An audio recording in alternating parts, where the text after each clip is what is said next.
All right, we're live. Welcome back to another episode of Persuasion by the Pint. I'm Jonathan Taylor, along with Sean McCool and Jonathan. Today we've got I was going to say a special guest, but we've got a guest on the show today. I don't know anything about him. You brought him on. You bought some of his propaganda, and you said he was worth bringing on. So that's what we're going to do, I guess, right? I think so. I've gone through his stuff. It's pretty good. It's high level. Well, you pulled his bio off LinkedIn, which we all know is 100% accurate. So why don't you read that, and we will bring him on the show. So our special guest today, or guest as Sean would say, is Dale Dupree. He is founder of the Sales Rebellion, and we're going to be talking about how to make your sales suck less, and how to be a little more creative. So I came across Dale probably about 2 months ago. I'll share my quick little experience coming across Dale. I don't know how I stumbled across. I think it was through LinkedIn, just seeing some, because he shares some really good stuff on LinkedIn, and he's very creative about getting high level executives or high level people in high levels of authority, getting their attention. Okay. Which I'm a big proponent of, have been for years. But he had something that I purchased called the crumpled letter. I love it. So it's and we'll get him to talk a little more about it, and what that is. But it's a unique approach to getting attention. He's got countless examples. He shares them on LinkedIn, and Sean, I know you're not convinced yet, but it's pretty. Yeah, I have to sell me. Got to sell him. So that's what he's here to do. I mentioned that his background is obviously in sales. I think his background is in copier sales, but he started the Sales Rebellion back in 2019, and his goal was to change the game, so to speak, and basically teach an unconventional approach to sales. Okay. He's a sales trainer. He teaches the masses, both individuals and companies, how to step up your game. And again, he's founder of the Sales Rebellion. We've got the website pulled up. We'll showcase it here in a little bit. And with that said, we've got Dale the Rebel joining us on the show.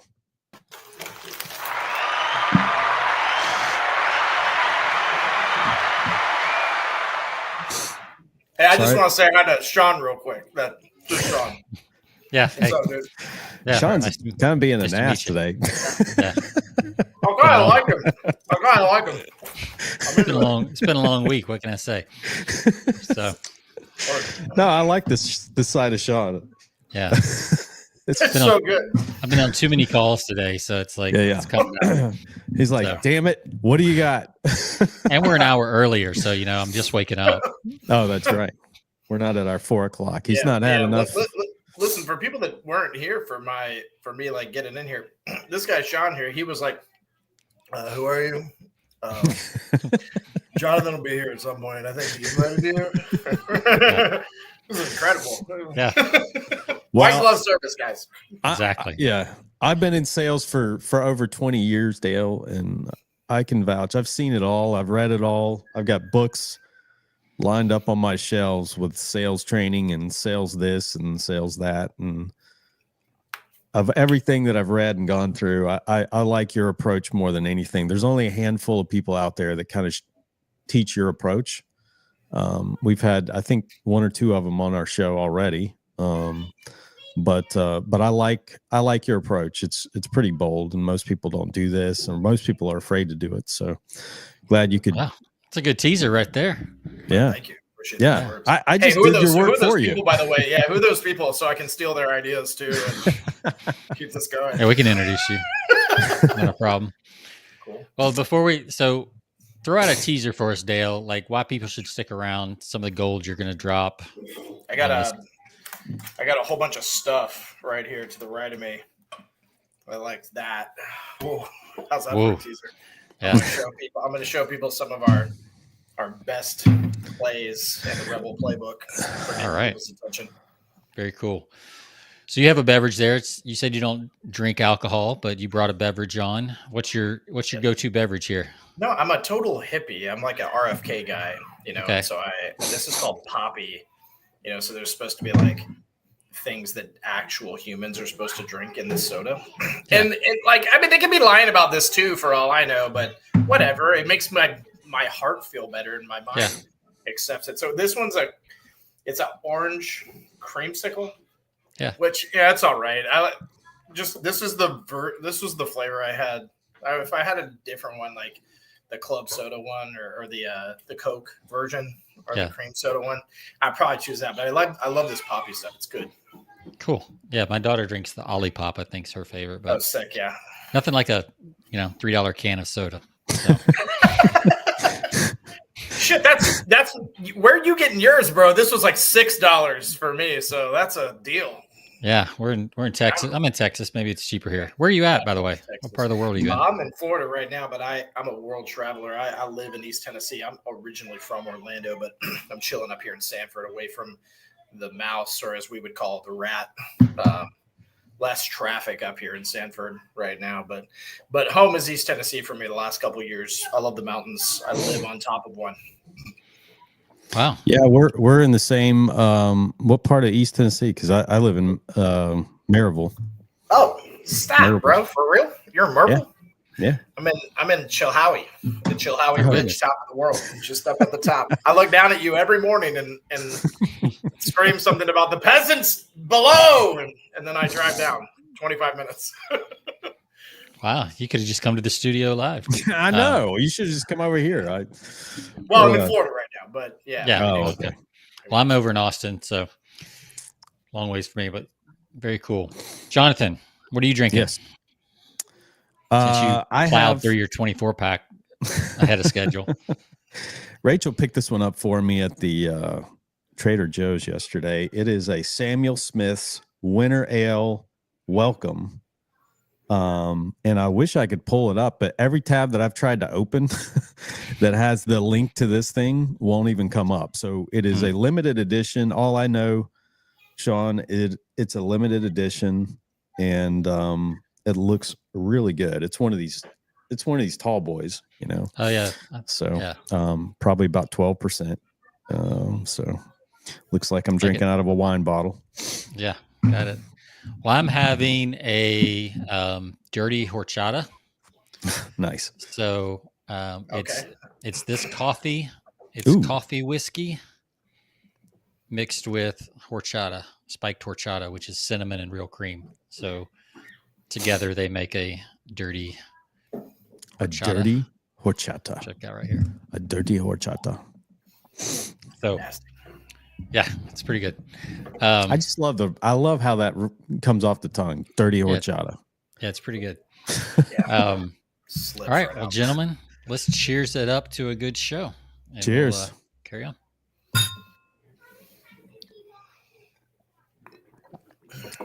How old are your kids there, Dale? I got a almost 2-year-old that's basically a Tasmanian devil, and then I've got a 6-year-old who is much more reserved but still adventurous, has those leadership qualities, but also a very accommodating person. I don't know who he is, if he's mine or his mom's. I can't tell at this point, but somebody's. But that's Trip. He's actually named after me, Curtis Dale Dupree the third. Instead of calling him Triple like 3, we went with Trip. Yeah, and then I'm Dale, and my dad's Curtis Senior, right? So we got 3 of us now. That's awesome. That have terrorized or will terrorize the earth. And then my youngest son's name is Atlas Wilder. We call him Wild, and it was one of those things where as soon as I told my mom what we named him, she's like, "You're asking for it." This kid is like a brute force he's the second coming of my father. That's what we keep joking about. Like, my dad is notorious for being really good at football, could beat anybody up and their mom. And my almost 2-year-old son he's probably outside terrorizing the 10-year-old nieces and nephews right now, to be quite frank. So it's good times. Good, as it should be. Keep them occupied. Yeah, right, exactly. Well, just so you know, Dale, my wife also commented on, and she said that your that Ollipops cool. are better than Poppies. So. All right, so Sean and his wife are very similar people. Yeah, we're ganging up on you. Also, like Olipop is better. You didn't ask me if I like Olipop better, but I have Poppy that's right fair. now. So. That's fair. Well, if you were going to rate that on a scale of 1 to 5, 5 being the best, what would you rate that? My drink? Yeah. Yeah. Man, I'd probably rate it on like a 2.5. Okay. That's fair. I love it. Yeah. Completely honest. Yeah. Somewhere in that range. $6, you got to get more than 2.5 stars out of it. Right?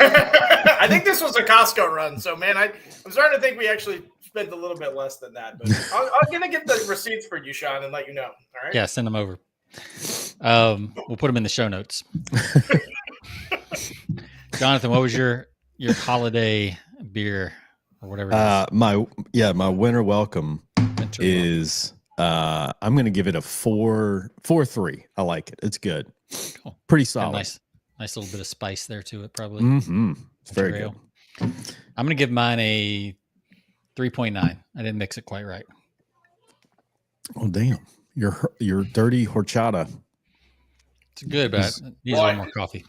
Do you are you into like traditional like Latin American drinks, like Spanish, Mexican, like he likes the spice. Why did you choose it?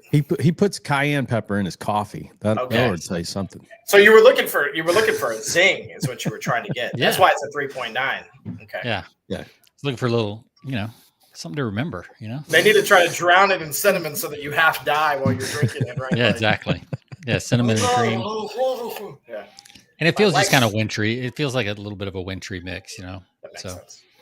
Yeah, it's rainy and chilly today, so. That sucks. It's like I think it's 70 and it's beautiful outside. Just like blue sky, bro. So great day to be on the podcast. What part of Florida are you in?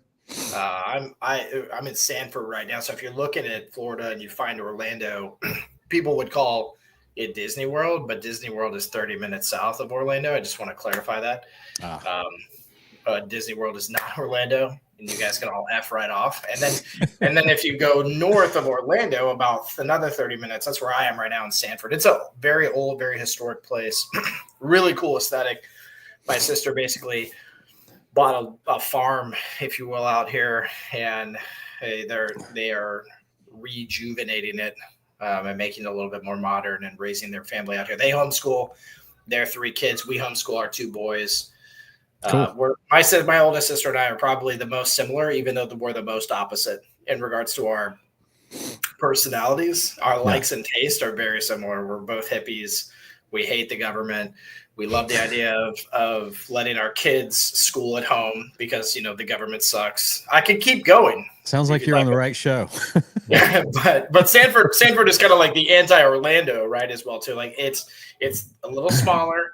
It's less like, hey, we don't want the tourism out here. We like the community. We like golf carts riding around, but not with 65-year-old people in them like a retirement center, right? Like we like it vibrant. We like it young. We're not trying to blow it out of the water. So if you go to a bar, as an example, there's like 7 seats inside of it. And even the breweries around here, they're mostly outdoor seating at the breweries as well too, where inside's very tight, very small, and then it's mostly just like, hey, go sit outside and hang out and like enjoy people walking up and down the way. And I like places like this because they promote more of what I was born and raised into in Orlando before it blew out of proportion. Like when I was a kid, there was population of my area in Orlando, greater Central Florida area kind of thing, right? It was maybe a couple 100,000 people in total. They estimate that there's anywhere between like 4 and 6 million people that go through Central Florida on a daily basis, which is kind of a crazy thought, right? Now, that's not how many people live here, obviously. Right, yeah. Because of all the commuting, the traffic, the Disney, the rat down below us, there's a lot. There's just a lot of stuff. So I slowly became very disassociated with the culture that was being the evolution, I guess you could say, of Orlando. This idea of convenience. Everybody orders their dinner on their phone. Nobody goes outside anymore. I mean, just like very, very, to me, very anti-evolutionary of who we are as human beings. And so that was the biggest reason for moving up to East Tennessee. And, like we can drive into Maryville when we want, or Townsend. Or Yeah. Knoxville, it's way less people. The coffee shops, Joe Beard, shout out to Beard Brothers. They know your name. They know your order.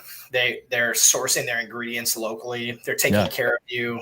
And not just like by making you something, but thinking like much bigger about like this sandwich I'm cooking you. Where did it come from? Where are these eggs from? You know, and these I just like that. It just feels like we actually care about each other. Like we give a shit for once. And it's a good throwback to my childhood. So I've reincorporated my childhood into my adult years, if you will, because I'm just a big kid, and that's why I'm in Sanford right now, and why I'm in East Tennessee when I'm not. I can feel Sean warming up to you as you talk more. Yeah, I like it. I feel like it's almost South Georgia at that point. Yeah, exactly. Yeah, for sure. Yeah. All right. Well, let's how did you? So you raised up in this idyllic Orlando, now you're a little bit further north. How did you get into this world of sales and marketing and all that stuff? Yeah, good question. My career starts. I was about 17 years old, and I actually went into the living room of my family home. I was homeschooled as well too, and I sat down with my mom and dad. I had about 15, 16, 17 scholarships between a few academic, but mostly sports, basketball and soccer. And I sat down with them, and they wanted to talk about like where am I leaning toward and what do I want to go look at, and I told them none. And my dad said, "Okay, what you thinking?" And it was a simple response from me, which was I want to tour in my band. So I've been playing in the band for about 2-3 years now at this point, from like being a kid in a garage to then like actually having people playing music with me and structuring songs and writing and getting into the deeper meaning behind music even. And at 17, I was still a total immature nutbag without a doubt. But I had a passion for music that was more than just like, it's loud and you can mosh to it. I liked what I was playing. I liked the message. I liked the passion. I liked the culture, the community. I wanted to do it for a living. And my dad always taught me to love what it is that I want to do. So when I was younger, my dad was a copier salesperson. He owned a business. He was the top rep at his company, started his own business, the Cinderella story kind of thing. Yeah. And then, as we'd like to joke, my dad was a broke entrepreneur. So he gave us everything. He gave us comfort. He gave us his wisdom. He gave us a lot of incredible memories. He gave us his time, which was the most important part. My dad was like always home at 5:00. Most fathers were probably that worked his full-time jobs, especially were probably home closer to like 6:30, 7. Yeah. Or my dad was just super diligent about being very involved in our lives. He coached all my sports teams. And if he wasn't coaching, he was at every practice. He was whether it was 6 in the morning, 2 in the afternoon. I mean, this man was just very present. And he influenced me to think differently. And so when I looked at college, I thought I'm good at sports, but I'll be D1, D2, right? I'll never, even if I get drafted, I'll sit on that bench. I'll be the white guy that never quite, made it. I'll be G League in no time, right? That's kind of what went through my head, but also like, there's no fun in that. There's no fun in pursuing something that ultimately, politically you'll never really break. And that I didn't quite have the talent to make it fun and be better than other people, from that perspective. So like a little bit of a realistic approach to it. Although soccer, I probably could have made it into the MLS, but that's a shitty league. So, and also my favorite, because my favorite team is Orlando City. So I'm talking smack about my favorites here. Right. But again, like it wasn't the point. The point was, what is it that I'm going to love to do? Mm-hmm. And when I thought about music, man, that was exciting. So at 17, I did a 52-day tour that I booked on my own with another guy, with 6 members of my band. At the end of it, we got just about a dozen record label offers. We started on Pluto Records with like Norma Jean and As I Lay Dying and Horse the Band, a bunch of, maybe someone's watching that's like, oh my God, that's my childhood, to getting onto Warner Brothers. And we toured all over the United States, other countries as well too. Had CDs, sold like a couple thousand in Hong Kong. I thought that was kind of cool. Like back when CDs were a thing, and we had like FYEs and Best Buys and Virgin Records. And so I kind of made it. I made it way further than 99% of people. We had distribution, we had checks coming in, we were in Hot Topic. I mean, it was pretty wild. And then about 21, things started to shift. Drugs became an issue in my circles, especially in the band. I wanted to marry my girlfriend, who I fell in love with at 17. I met right before my first tour. Actually, I've been with her for 21 years now. She's the mother of my 2 children that I mentioned as well, too. So there's no surrogate or anything weird or like another. So I just want to clear that up for Sean. I'm just really trying to impress Sean at this point. I've also got 2 dogs, Sean. I got a German Shepherd Rottweiler mix. There you go. I rescued her. Also, I rescued her, so she's not like a purebred or anything like that. Like, she was bred for fighting, and they threw her out, and I scooped her up. But anyway, I digress. I started to say, well, I got to do something. My dad had been in sales for a very long time. He owned a company. I asked him if I could just come work for him. I didn't specify anything, and my dad said, "Cool, yeah, you can have one of 2 jobs. You can clean the toilets, or you can sell." And I was like, okay, I think I want to sell. But then I was like, what does that mean? Does that mean that cleaning toilets is like sell, like no better than like what's going on? So I worked commission only with a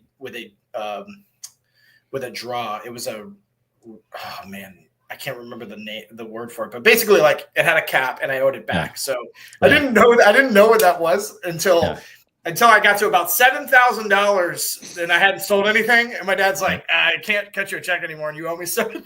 Yeah. Right. So it's not a good situation when you owe the company money.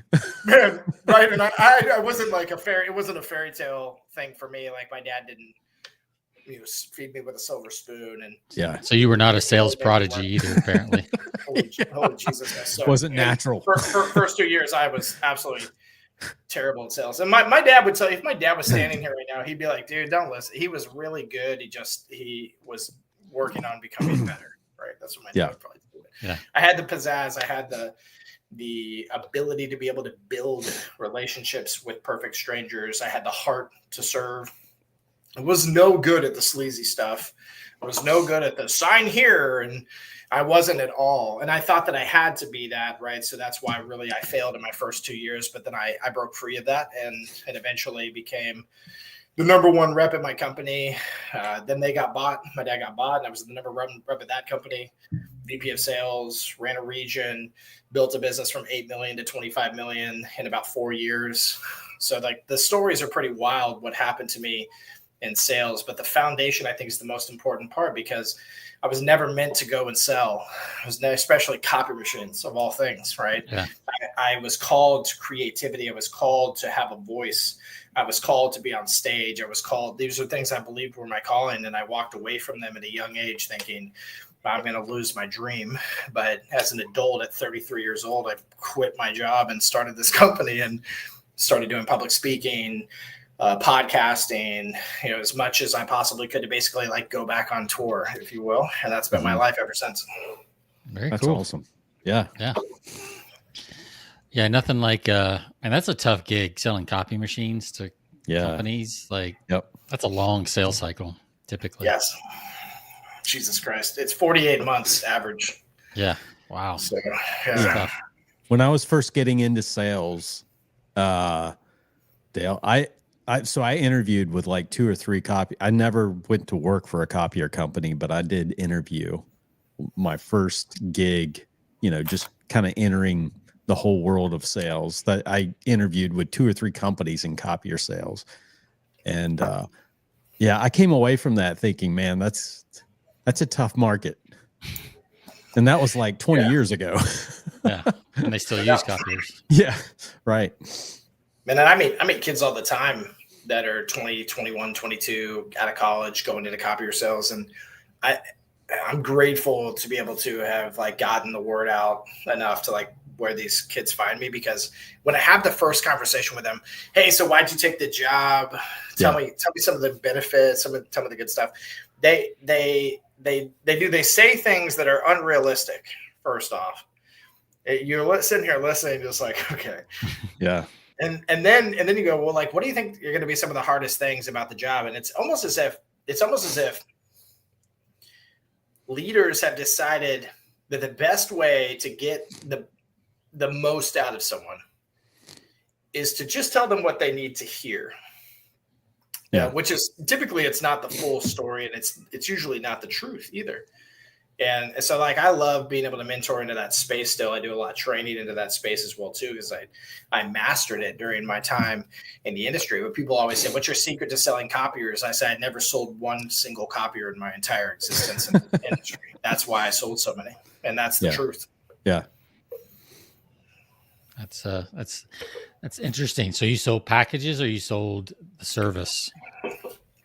I sold all of it. I sold the box. I sold the follow-up service. I sold the softwares that integrated with them. I sold all the most cutting-edge technology you could ever imagine. But what you're saying is you didn't sell like they traditionally tell you to sell. I never sold any of that stuff, guys. Like, let's just be frank. That no sheets per minute, no that crap. And I didn't go in telling people like, hey, I'm a copier salesperson. I went in and handed people 6-foot cardboard cutouts of myself stabbing a copy machine that was like plated in gold in the middle of the woods with like a giant script over the top of my head that said, every morning he wakes up believing this is his job. And I walked to the office like this with this thing, like, hey, can I leave this for Sean? And like, this is how I sold.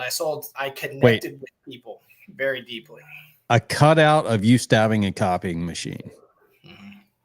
That's awesome.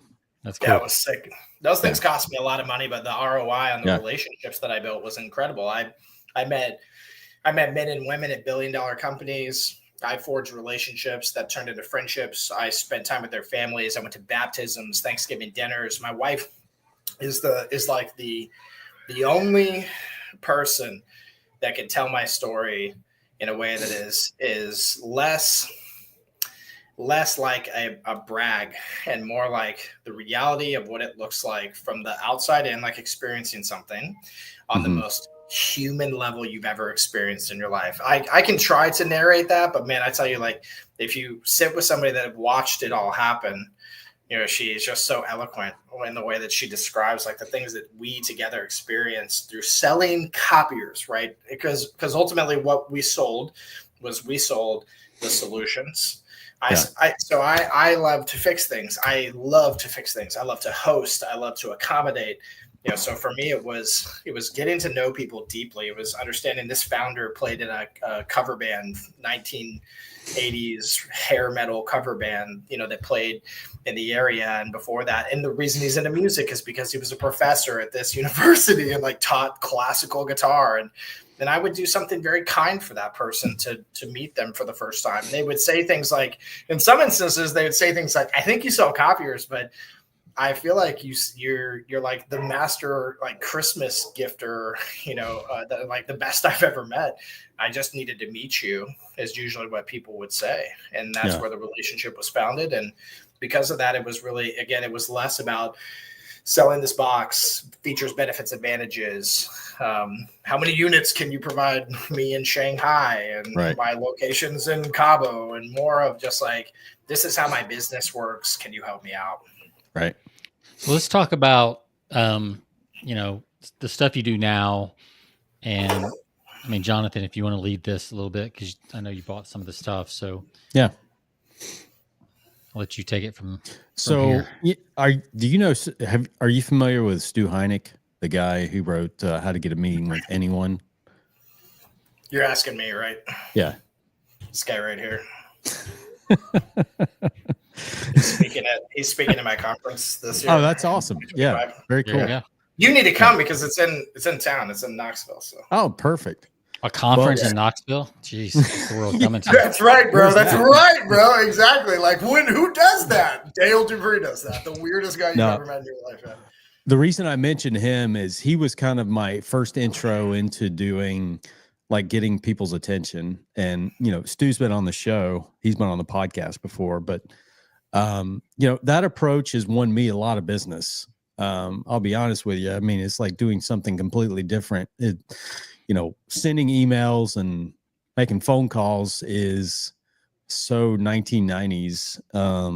You've got to be like completely different. You've got to, if it's a high account, I'm always doing something out of the ordinary to get the person at the top, to get their awareness, to get their attention, whatever I have to do. And even if they're not ultimately the person that I need to talk to, at least I can generate a conversation and they can point me in the right direction. So that's why I love, and that's kind of how, I don't know how I stumbled, but obviously I'm connected to you on LinkedIn. So I stumbled across you on LinkedIn. This was like 3 months ago, and I've followed your stuff ever since. And you're following pretty much that same approach, which I love, is like, do something crazy, do something crazy. I mean, what's the worst thing? What are they going to say? I mean, what's the worst thing you're going to say is no, right? I mean, so you might as well be bold and do something completely different. So talk to us about your approach. And I want to get into, obviously, some of the systems that you've put together. And, one of those is obviously the letter that I bought that is incredible, and we'll tease that a little bit, but talk a little bit about your approach. Yeah. So Stu, what's fun about Stu is Stu was kind of like he was my affirmation. I told him this when I first got to meet him back in 2018. It was a digital meetup, but it was one of those moments nonetheless where like you get to meet your idol kind of thing. And I told him straight up, I was like, bro, you affirmed a lot of the things that I started doing, the things that I was doing, which was I turned Dale Dupree into the copier warrior. Now I worked for my dad's company. It was called Connectivity Business Systems. I was there for 4 years before he sold to North American Office Solutions. And eventually I worked for Xerox as well too, Direct, which was a company called Xeno in the Orlando area. and so like with my dad in 2009, at the end of 2009, my dad's like, I think you're getting the hang of this, but I'd like to unleash this creative side of you more. I'd just like to give you permission to do whatever you think will work. And so I started doing wild stuff, y'all. Yeah, like, Dad, are you crazy? Are you sure you know what you're doing? One of my first ever things was actually the crumpled letter. I had a friend in the real estate world. He was a connection through some people. I was starting to make a little money. I was starting to be in some different crowds. It still wasn't really anything significant, but I was getting attention. And I'm hanging out with this group of people, meet this guy. They're like, you got it. This Dale, guys, he's crazy. Tell him the thing you did. And this guy starts to tell me, yeah, I sent these mailers out. And he told me it was 2004, 3, somewhere there when he did it. And real estate was booming. Direct mail was still like really good at that time as well too. And he said he got like a less than 1% return on this mailer. And he was so mad. He spent all this money. He said he went down to the direct mail shop. And he's like, we're running it again. And he made him print all the mailers. And this dude, like by hand with a red Sharpie on a white envelope, he wrote, "Don't throw me away again," over and over and over, about 1,000 times. Right. Just like he was that kind of guy too, kind of a tool, if you will. And, super driven to be successful, I guess you could call it as well too. But they send those out. He said he had a 25% response rate, which like in real estate, if one person writes back and says, hey, yeah, sure, take my 90-day house that hasn't sold and flip it for me, you're going to make a buck, right? We had 250 freaking people come to him and like take the listings. And he was like, what he triggered for me is I find this to be the funniest, Sean and Jonathan. This is something crazy. I don't think anybody really says this. I find it asinine that same man never did anything like that again. Cause I asked him, I said, what else have you done? Yeah. He's like, oh, no, that's it. And so he makes all this money, right? And then he lets that become his state of mediocrity as I see it. Wow. And so I remember taking that story and just thinking, why stop there? And then ultimately, like, well, what purpose do I have on this earth? What mission am I really pursuing as a copy or salesperson? What do I want to ultimately affect around me? And I aligned all those things. And I said, cool, I'm going to do the same kind of idea as this man that throw me away. But I'm going to crumple up a piece of paper, and it's going to say that I pre-crumpled this to make it easier to throw away. Unlike all the brochures that you get that aren't crumpled up, that you probably throw away anyway, right? That was where I sat there. I sat in this parking lot too, to play on that phrase, for about 45 minutes, like pep talking myself, like, you're an idiot. No, you're good, man. Like, this is going to work. Like, is this going to hurt my reputation? is my dad going to find out about this and be like, oh, I said you could be creative, but not this crazy, you know, like what's going to happen here? And so I did. I walked into this lady 2 weeks earlier. This woman used the F word to tell me to leave. Right, straight up in this doctor's office in front of like a family. And I was like, oh, this woman hates salespeople. Like, we all hate salespeople, but she really hates salespeople. So yeah, I went back to her because there was a couple things that I was learning at this point. One, which is that most people will never remember who you were because of your state of mediocrity, if you will, or that status quo lingering that most of us do. Mm-hmm. And so she's not even going to remember me. And so I'm going to go back and I'm going to give her this new thing and I'm going to create a new memory, but this one will stick. I will become unforgettable is the thought process, not just memorable. And so I did. I walked in, I handed her this balled up piece of paper and I said, can I get this to Dr. So-and-so? Now I'm telling y'all, this woman took this letter and unraveled it and read it and didn't have any emotion and looked right up at me. And I was waiting for that F-bomb. And she said, this is good. And she turned around and walked in the other room and grabbed that doctor. And 6+ months later, I sold that doctor the copier. Wait, and so this is from the same person that told you to get the F out.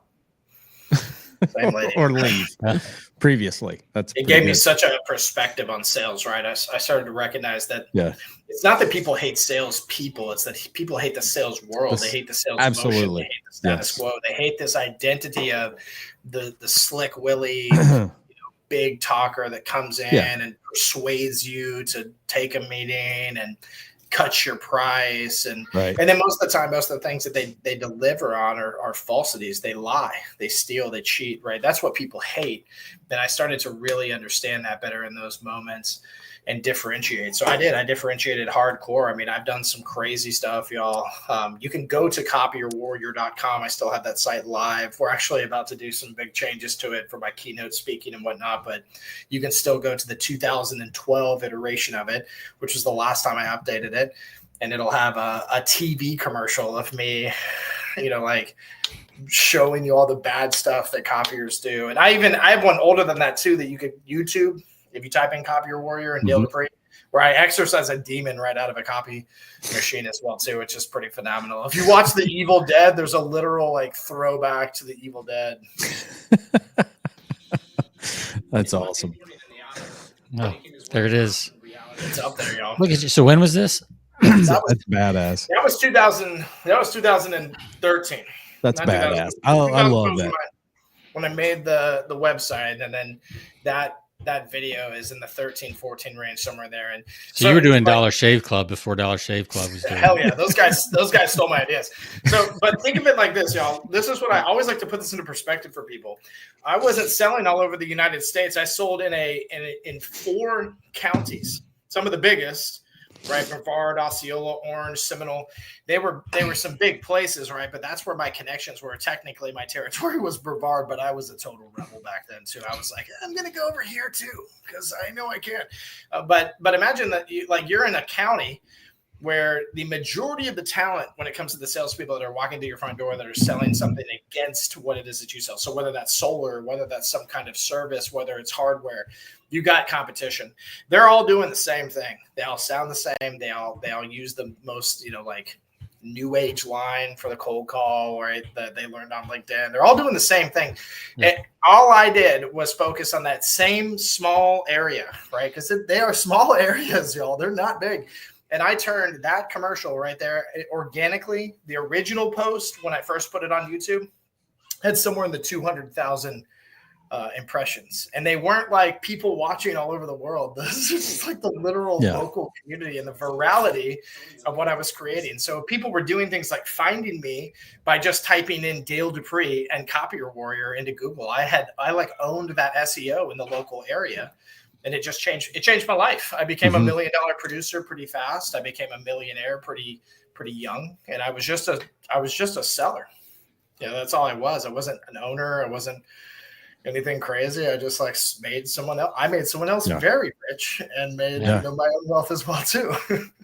Yeah, nothing wrong with that. Sometimes that's a better way to go. Mm-hmm. Yeah, bro. Sometimes I think about that. Going back, that owning a business thing ain't all it's cracked up to be. Sometimes being the best Exactly. salesperson for the business is the way to go. So true. So tell us some of your tactics. I know you got a bag full of goodies there, and you'll have to explain it because most of our listeners are on podcasts, not on YouTube. But yeah, no doubt. So we can start with the letters. This one. So Jonathan was just talking about that crumpled letter. This one's called the pre-shredded letter. Okay. So it's all shredded down at the bottom right here, and it literally says, "You're probably wondering why this letter is halfway to being used as confetti." Truth is, most of the sales stuff you get is rightfully put right into the shred pile. So we make fun of ourselves too. We even ask the person, "Was that clever or corny?"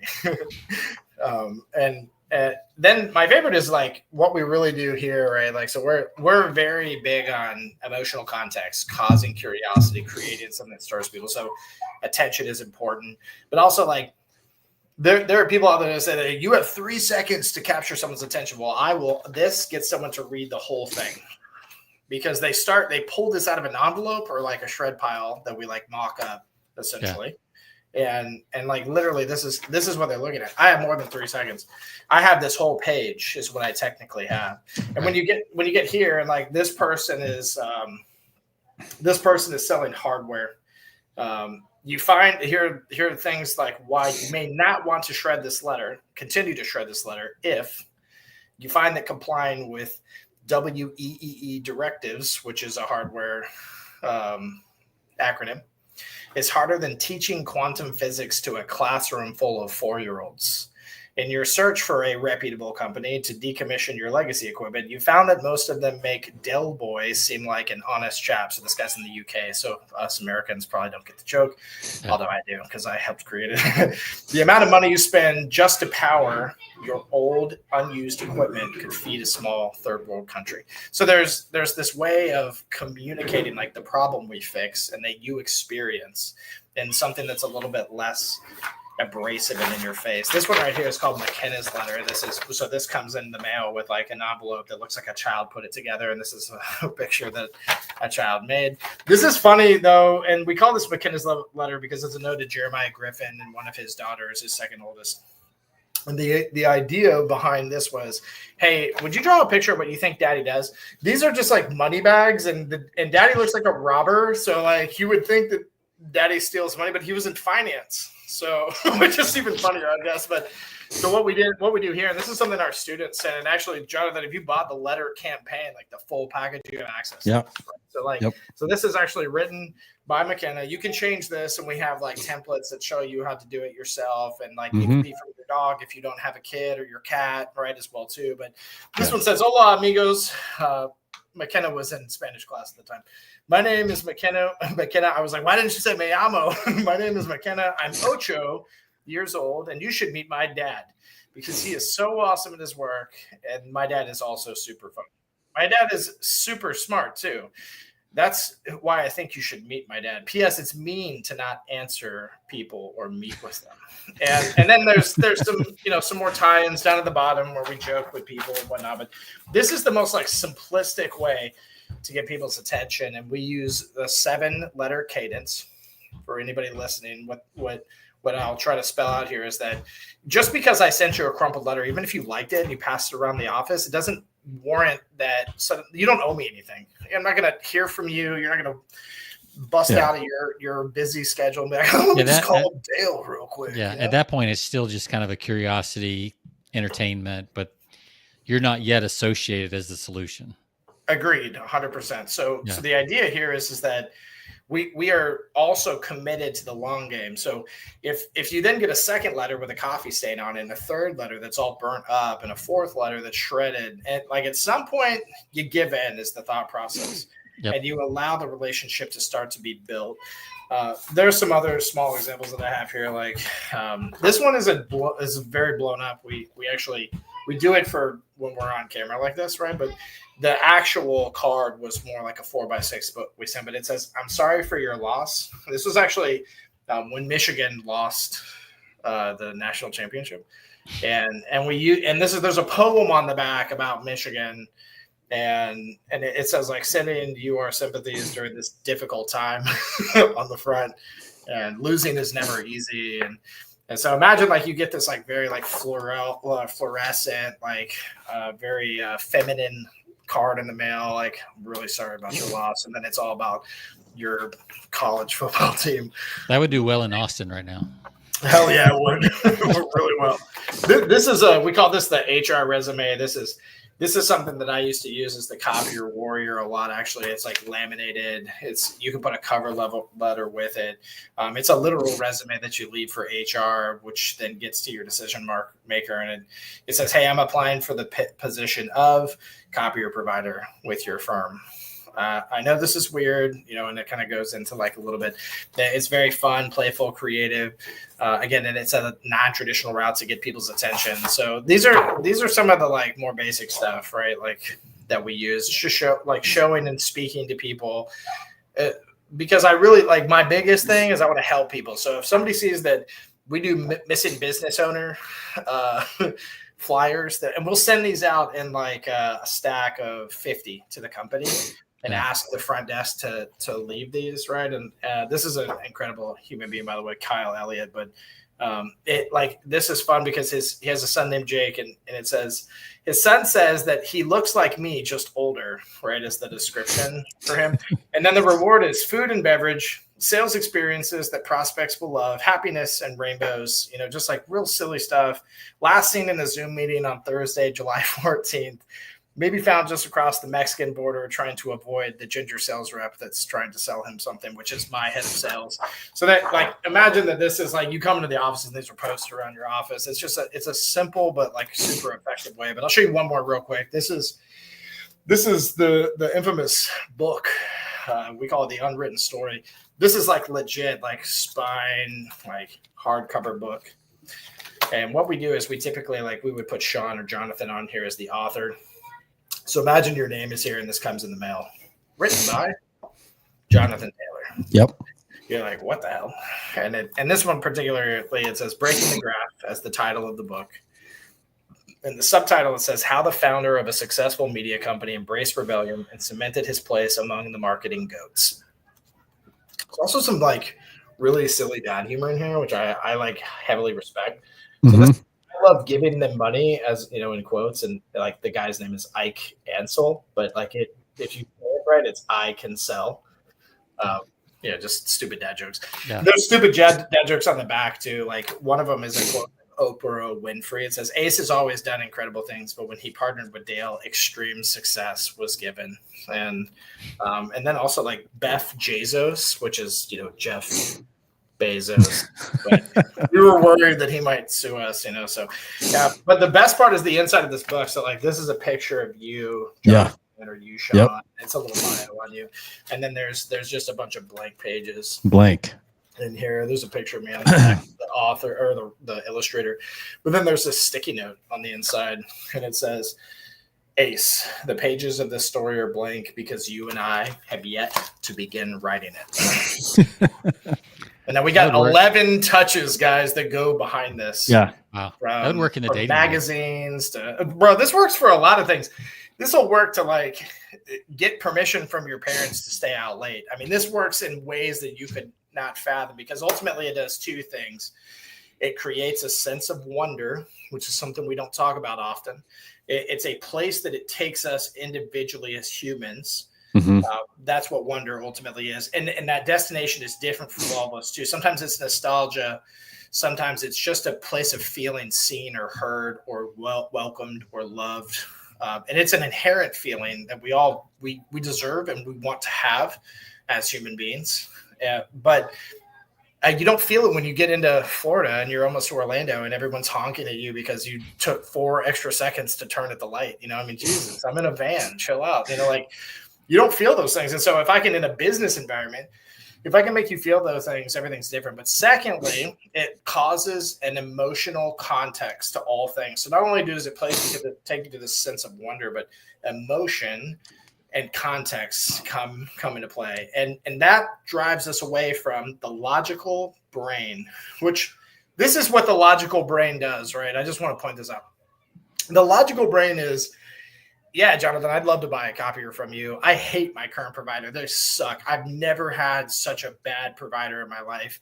And then, list 800 different things that are terrible. And you're like, oh, we got a sale. And you put the quote together and you take it down to them. And a couple weeks later, they're like, yeah, hey, we stayed with our guy because he gave us a cheaper price.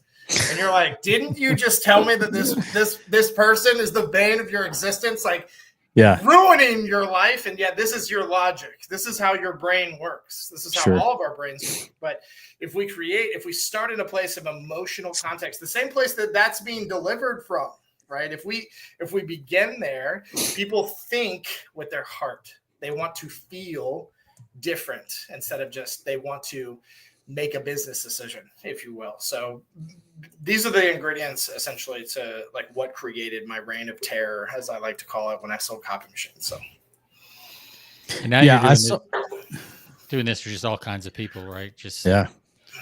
Do your clients bring you ideas after they kind of start to see what you do? They come up with their own ideas, and you're like, "Yeah, this will work. We just need to tweak this and that kind of stuff." Do you find that the creativity kind of spreads?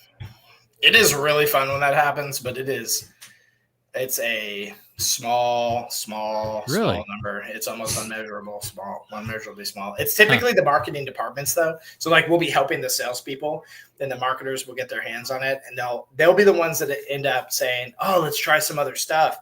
But it's a real small amount of people, bro, to be quite frank. I thought it'd be more. I thought it would kind of spur that, but man, honestly, me too.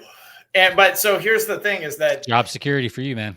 Man, I tell you two things. One is that those people, from my own observation, they tend to start to limit their belief system around like what they can and can't accomplish, and they always tie business into it. So they say, I mean, yeah, I could probably do this for like a birthday party for my daughter, something fun like this, but I couldn't do this for a client. That's what people say. It's so intense. The limiting beliefs. It's so intense. Absolutely. So I'm in an industry where it's like, I work with a lot of engineers, and, I hear people with similar responses. I wouldn't want to send that to, this particular person because, the personality of a lot of engineers, but, they're people at the end of the day. You're selling to a person, not a company, or not. Right. You're not selling to, an occupation. You're selling to a person, Engineers are people, they're kind of dry sometimes, but they got a humorous side to them, and you can, you can evoke some emotions from them. I mean, just like anybody else, if you send something that's captivating and gets their attention. Right. I personally believe that we are all the same. Yeah. To an extent, outside of business, we have things we love. We have common interests. We have hobbies. Yeah. Y'all are drinking horchatas and weird Sam Adams things, whatever the hell that was, seasonal things. I believe in the approach of just being extremely authentic as the person that you are, not the person that you've been hired to be in a role. I think that strips us of our identity, and most of the time it slowly bleeds into us that we have to be this like corporate culture and have this particular type of identity. The most successful people out there are all the black sheep. They really are. Right. And what I find to be amazing too, though, is that, some people say like, well, I don't want to be a billionaire. That's not what I'm trying to be. Well, look, like there's plenty of people that are also black sheep that are not, they're doing this fun thing. They're being themselves. They're being authentic, and they have other priorities than to like go on the internet and show you a screenshot of their bank account or their net worth. They have families. They love things that don't relate to business at all whatsoever. Right. So you can have whatever you want with that kind of success if you'll just dare the mighty things necessary to get there and become uncomfortable and take the risks in the first place. We just like the perception all around, man. Like in my opinion, we just ruined it as people. Yeah. We've gotten too serious about ourselves. Yeah, for sure. Yeah, absolutely. It's way too serious. I think I saw on LinkedIn recently, I think it was either one of your followers, one of your clients or customers. It seems like they had sent out one of these books that you're just highlighting to pilot, like some executive at Pilot, or maybe it was similar to Pilot. Yes. Loves. Yeah, Loves. That's it. Loves travel, and got a response, back from that. Right. I mean, that's pretty cool. I mean, you're talking high level at Loves Travel. I mean, that's pretty amazing. That was in February that they got the response, and it was like, I'm flattered, but no thanks was the response, but it wasn't a personal assistant. At least you got a response though. Yeah. So in October, this was in 2023. Yeah.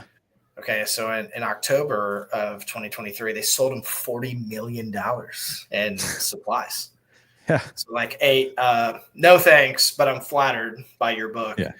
Turned into $40 million order. I find it insane too when people.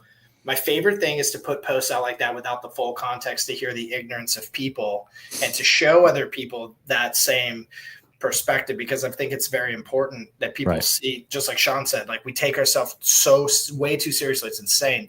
Absolutely. That there is a tribe out there I'm looking for. I don't care about the half-witted assholes that like to come and light up my page. I love those people for who they are, as a matter of fact. And I'm actually flirting to get them to come in and show their face, because I want my tribe to see this is how the majority of people think.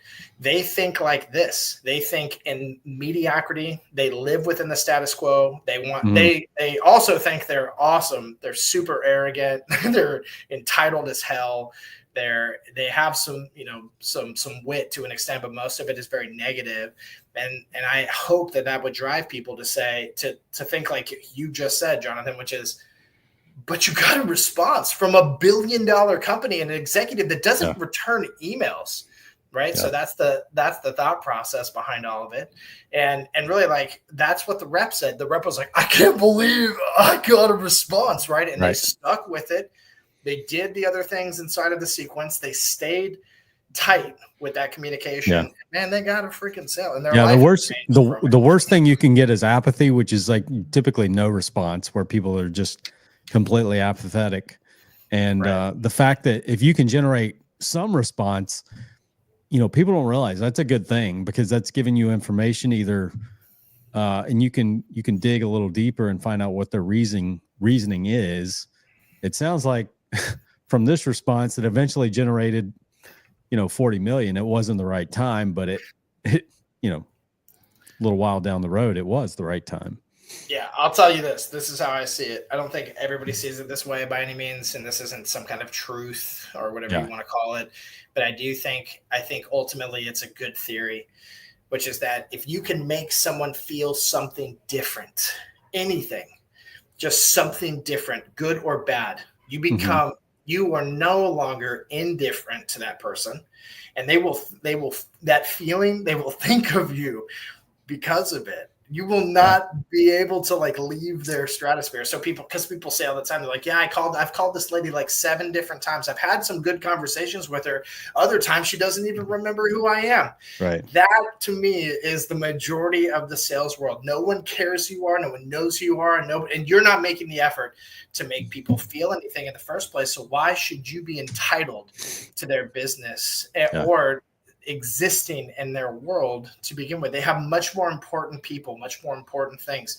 If we just thought about stewardship and the way that we try to achieve a business relationship with somebody, and we use the wit, the cunningness, the also the respect, the components of loyalty, if we just use stewardship right in the process, going back to that word again, we would understand that like the gravity of a relationship is massive.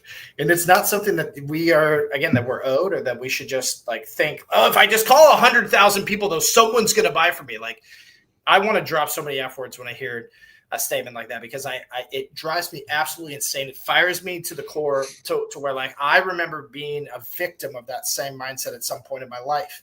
then that's all that is. It's victimhood is what it is. It's you proclaiming that you have absolutely no idea how the world actually works, how people communicate, how they assess, how they decide, how they make decisions on anything inside of their business in the first place. It comes from something much different than you just happening to show up on their phone after you dialed 100,000 other people, because that's the way that ratios work. It's absolutely insane to me.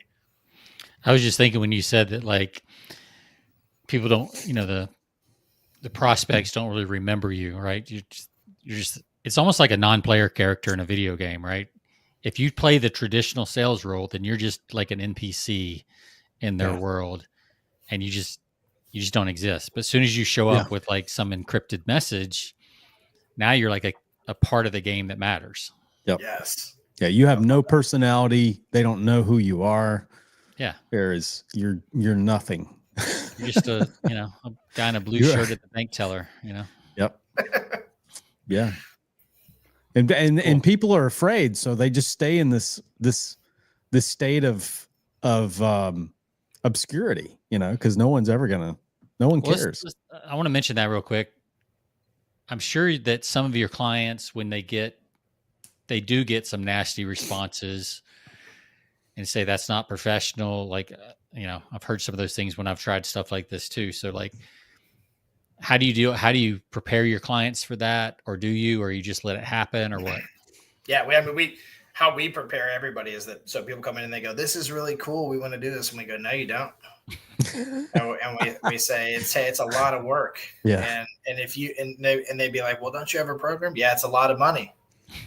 Yeah. And so it's massive. It's a massive risk, and people are going to tell you you're stupid, and people are going to write you back and say, don't ever talk to me again.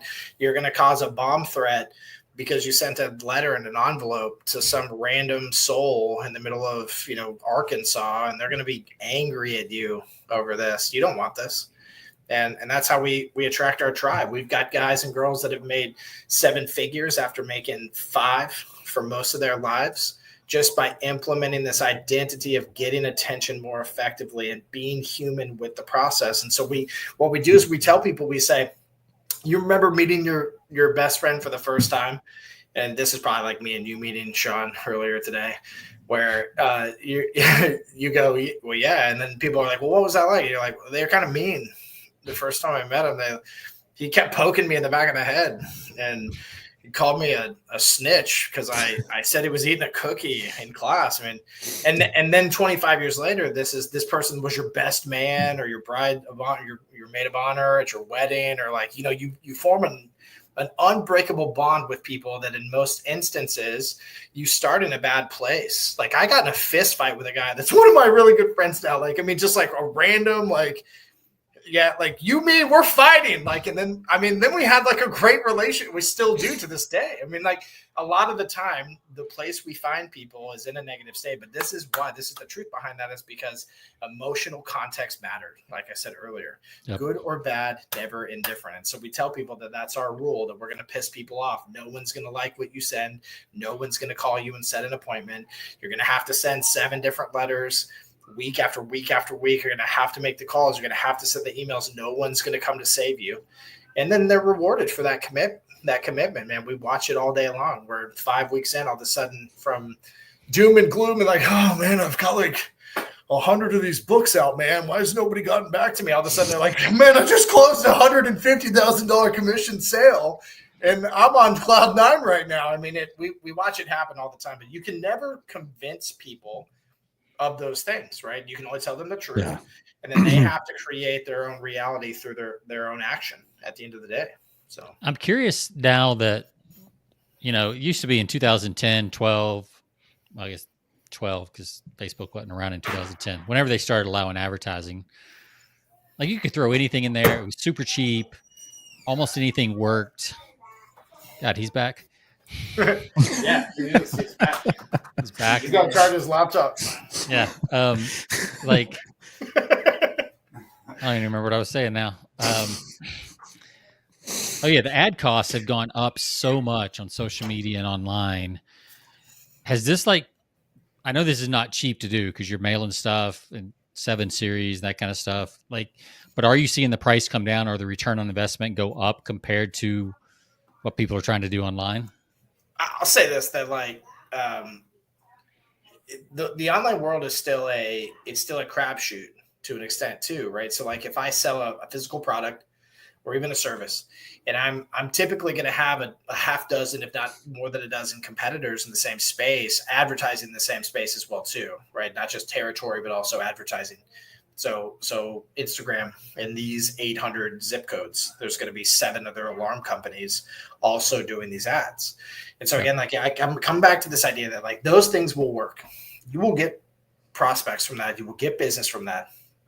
But it will be mediocre results and it will be status quo returns, period. Even if you build a $250 million business, by spending $10 million a year on your advertising, like those are the numbers that they should be, especially in commodity spaces as well too, right? But imagine building a $1 billion business off of, spending 5 cents or 10 cents a postage stamp to shove some stuff in an envelope and put it out to the same people, right? Is the thought process. So the cost can vary too, right? Like, if we send something super elaborate, like an emergency, like fire extinguisher and like a plate of glass, and it says, hey, I can't always be available to help, but if you really need something, when the copy machine just won't stop jamming, and just break this glass and spray this fire extinguisher all over it. I don't think that'll actually fix it, but make you feel better probably. and like the elaborateness of that thing for $250 will 100% negate the other 80 people calling on that person trying to sell them something. You will become the focal point. You will have all the attention. They will literally between you and the incumbent at that point, no matter who else out there, and the person that's going to have the most favor will be you. Yeah. So in my head, it's all these different factors, right? I come back to this idea of, look, I can make a lot of, like, I could do that to a hospital group where I make a $250,000 paycheck. So I spent $250 to get the meeting, and then maybe another 1,000 for nurturing campaigns and whatnot as well, because we don't stop at 1 and we don't stop once the meeting's set. We do stuff after the first meeting, after the 10th discovery session, after the proposal. We send empty wallets when people haven't signed, and we say, with the fake driver's license of this person, we say like, hey, I saw you didn't sign the DocuSign, but I found your wallet and I figured out it's probably you lost your money. Here you go, man. I found it for you. Just get that thing signed whenever you got a chance, right? So like the idea again is like we put people through this immersive experience, and so if someone's trying to decide, oh, I like what I hear from Dale, I always tell them the same thing. I say, you might like it, but you're definitely not going to do it. You'll never do what we do, period. I challenge people on that level all the time. That's what my dad did to me. My dad said, you're one of the greatest people I've ever met, yet every day you wake up and make the choice not to become better. And I'll always remember that statement and the way that my dad challenged me to think deeper about my faith, deeper about myself, deeper about my commitment to success, deeper about what I want to build. And I would tell anybody that's looking at the ratios, the percentages, the ROIs, I'd be like, well, do you want to be a legend, or do you just want to be another number that made some money advertising on the internet? Yeah. And really then the conversation completely shifts, and it's either a bad fit because people just don't think like us, or it's an instant, addition to our tribe. Absolutely. Reminds me of Jerry Maguire. Show me the money. Such a great movie. His character. Yeah. All right, man. Jonathan, you have any other questions? It's your guest. Damn, Sean. No, I would just encourage people to check out your stuff, man, over at Sales Rebellion. I mean, I can say honestly, like I said, I said it earlier in the show, I've gone through books. By the way, when's that conference that you mentioned? We actually just announced that you can put /totality up there. Okay. At salesrebellion.com. So I'll probably be there.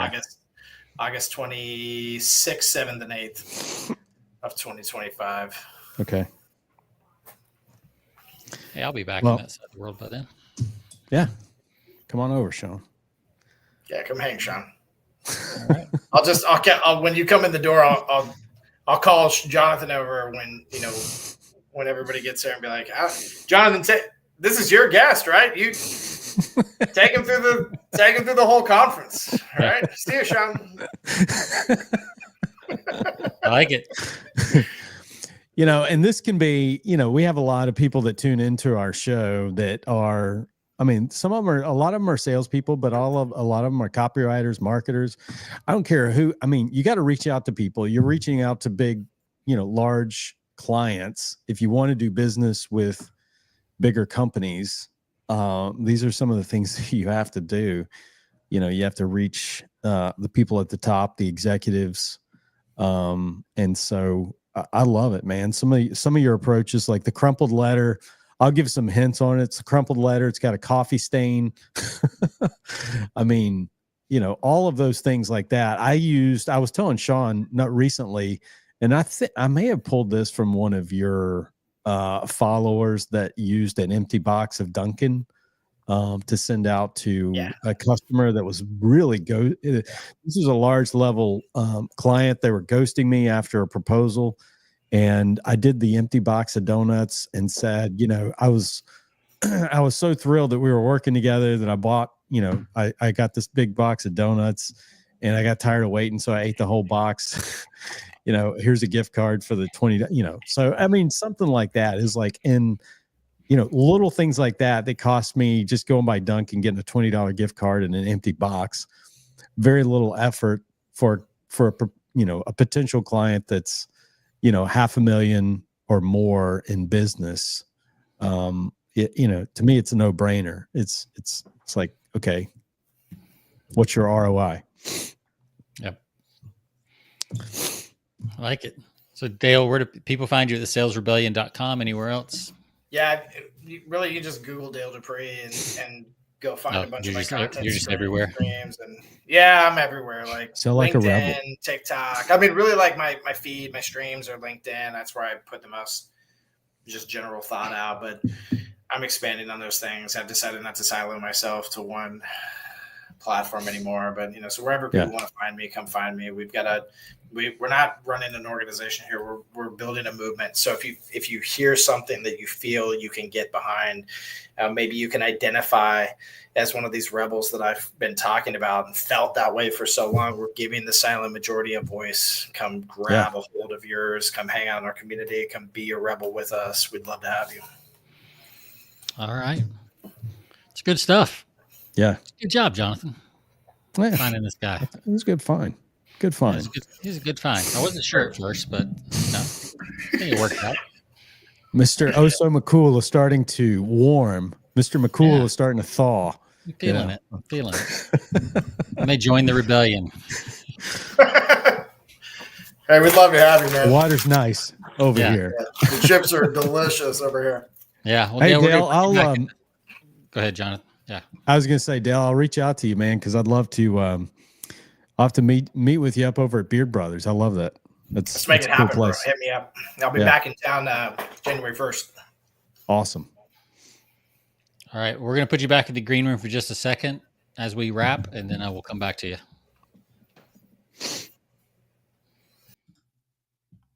All right, he's gone. See, I told you. It's good stuff. No, it's good stuff. I never know, man. You pull these guys out of somewhere, and I don't know where they're coming from. But I do my due diligence sometimes. Yeah. Sometimes I know in the past I've gotten some doozies. Yeah, I think we've done pretty well over it. We're probably 9 out of 10. We get That's right. We got a pretty good hit rate. So some of those old guests were through Harrow, and you just never knew what you were going to get. But it's Dale's. He's got great stuff, and we'll be posting a link on our show page over at the Sales Rebellion. You can find his crumpled letter is really good because everything's like. It's a link, and his stuff's in Canva, so it's already pre-designed for you, and obviously you can tailor it to your specific business. But it's really good stuff, and I love the fact that he there you go, crumpled letter. I love the fact that he knew Stu McLaren. That's good stuff. Oh, Stu Heineck. I'm sorry. I didn't even know Stu's name. Where'd I get McLaren from? Yeah, Stu Heineck from